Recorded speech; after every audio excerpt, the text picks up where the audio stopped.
네, 그럼 뉴욕 증시 마감 상황 자세하게 뉴욕일보 김태수 기자와 알아보도록 하겠습니다. 안녕하세요. 네, 안녕하세요. 네, 간밤에도 또 국채 수익률 급등에 시장에 엇갈린 흐름이 나타났습니다. 자세하게 현황 전해주시죠. 네, 시장의 10년물 국채 수익률이 급등하면서 나스닥은 급락을 했는데 다우는 급등을 했습니다. 시장의 헤드라인들 보면은 부양책 통과에 대한 얘기도 있고 국채 수익률이 급등하면서 기술주가 급락했다 이런 얘기들이 있습니다.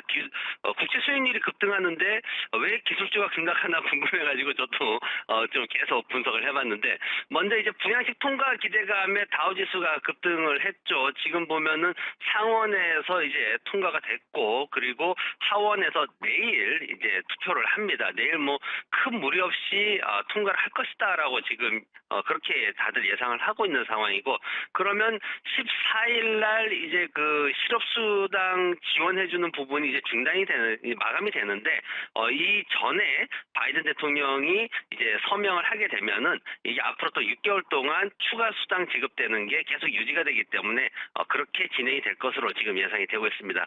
국채 수익률이 급등을 했는데 대형 기술주들이 왜 급락을 했냐 이제 거기에 보면 이유가 배당과 관련된 이유가 있습니다. 뭐냐면 시장에서는 이제 국제 수익률 쪽으로 옮겨가니까 이제 기술주들에 대한 배당 기대감이 떨어졌다 이렇게 했는데 사실 미국 같은 경우에 전통적으로 배당이 높은 산업을 따져보면은 에너지라든가 담배, 석탄, 화학, 부동산 리츠라든가 유틸리티, 보험 이런 산업들이 한 3에서 9% 정도까지 가장 이제 상위권을 차지를 하고 있습니다.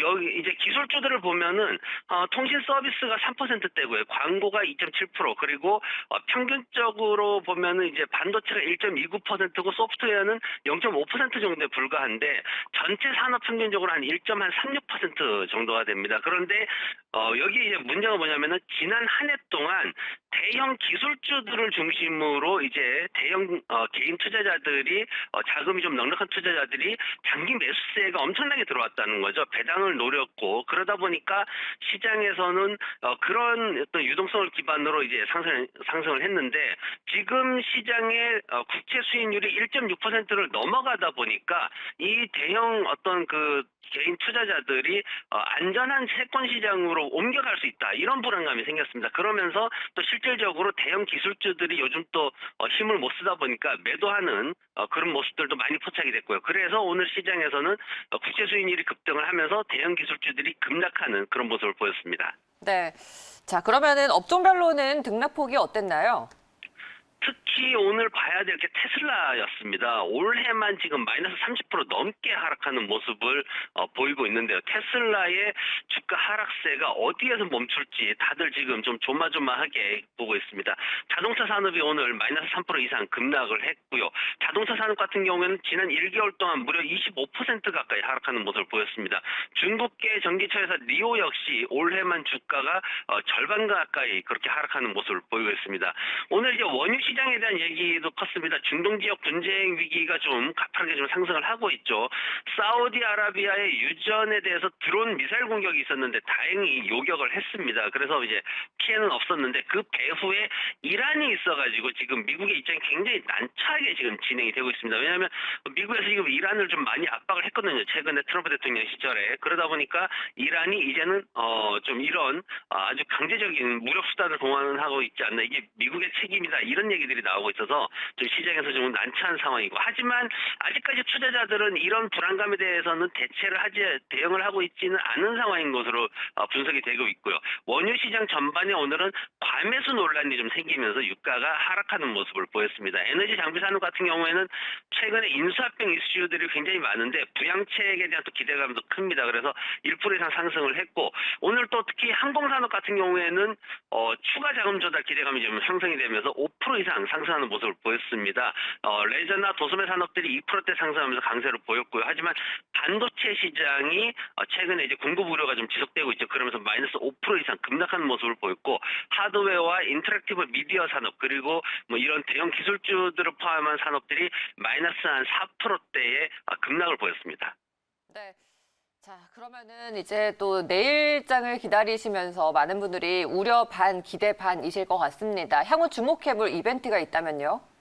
예, 역시 내일 가장 큰 이벤트는 하원에서 추가 부양책이 통과될 건가 하는 그런 이제 이슈가 가장 큽니다. 근데 사실 시장에서 부양책 통과만 되면 모든 게 좋을 줄 알았는데 오늘 시장만 하더라도 다우지수와 나스닥 지수가 완전히 엇갈리는 급등과 급락을 보이는 그런 아주 좀 굉장히 안 좋은 상황이 연출되는 그런 모습을 보였고 국채 수익률 때문에 대형 기술주들이 발목을 잡히는 모습을 보였습니다.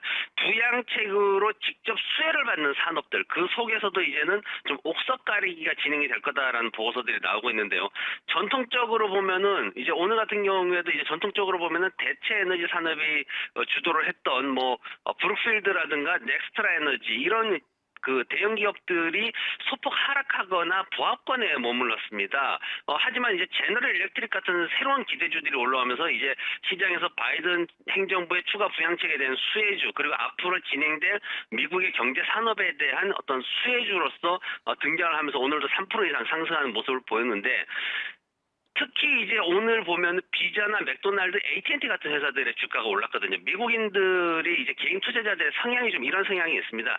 기술주들 투자하다가 뭔가 불안하면은 이제 비자나 맥도날드, AT&T 같은 회사에다가 잠깐 자금을 옮기는, 뭐 안전한 투자처를 찾아 옮기는 이런 모습이 있는데 당분간은 이런 상황이 지속될 수밖에 없다라는 분석입니다. 오늘의 상승이 내일의 상승으로 이어지지 못하고 그리고 하락한다고 해서 서둘러 이제 팔아버리면은 손실을 줄일 수 있는 기회를 놓쳐버리는 이런 어려운 시장이 좀 지속될 것으로 예상이 되고 있고 경제지표 관련해서는 2월달 비즈니스 낙관지수가 소폭 반등할 것으로 기대가 되고 있습니다. 10월 이후에 계속 하락을 했는데 반등을 할 것으로 기대가 되고 있고 레드북 소매 판매 지수는 현 수준을 유지할 전망이고요.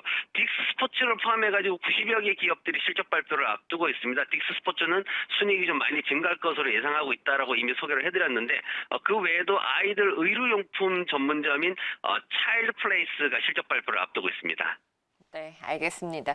자, 실적 발표 기업들까지 우리가 체크를 좀 해보면서 내일장을 또 기다려보도록 하겠습니다. 오늘 김태수 기자 말씀 여기까지 드릴게요. 고맙습니다.